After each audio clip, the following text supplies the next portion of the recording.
We're talking to Mr. RPatton and Mr. Matthew Walker. And Mr. Walker, let's begin with you by having you to give us what you might consider to be the legacy of the sit-in movements and the freedom rising, et cetera, and how we might be able to use that as a teaching tool. Well, I think one of the things about the legacy, and the legacy is extensive, but one of the things about the legacy is that at the time of the sit-ins, I was 18 years old. A number of others were 18, 19 in that area. And I believe that what happened was that youngsters in 1960 assumed a certain amount of social responsibility as far as taking this action for change. I would hope, as others would hope, that youngsters today would assume a like amount of social responsibility, and since they don't have the same kind of barriers that we have, recognize that things have gotten much better due to a lot of sacrifice made by those who came before them, and I should hope they would be inspired to be more serious about their education, be more serious about their behaviors in some instances. It's very sad that less than 50% of our students graduate from high school. It's very sad that we have young men walking around with their pants hanging low, behaving in ways that are detrimental. Unmanly, number one, detrimental to themselves and others, giving negative images about themselves, and they think this is something good. I just hope that some of our experiences, some of the sacrifice that others before us and during our time made, can be made plain to them, that they can see there is a much bigger and brighter future for them if they would look at the big picture and not just get caught up in those things that are glamorized as far as the hood, thug life, and this type of thing. I do believe also it would be good if some of the lessons learned during the 60s could be made a part of the regular curriculum in the public school system here in Nashville. I understand that other cities have incorporated their civil rights experiences into their school curriculum.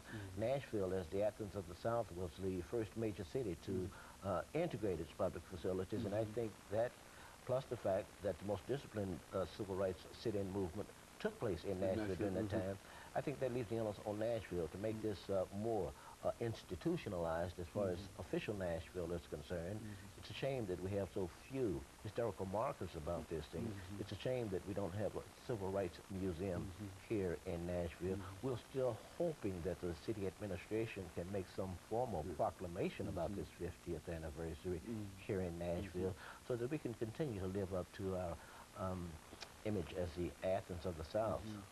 So there's a real buried heritage in all of this. Is that what we're saying? Well, you don't know where you're going if you don't know where you've been. And that's as simple as I can put it.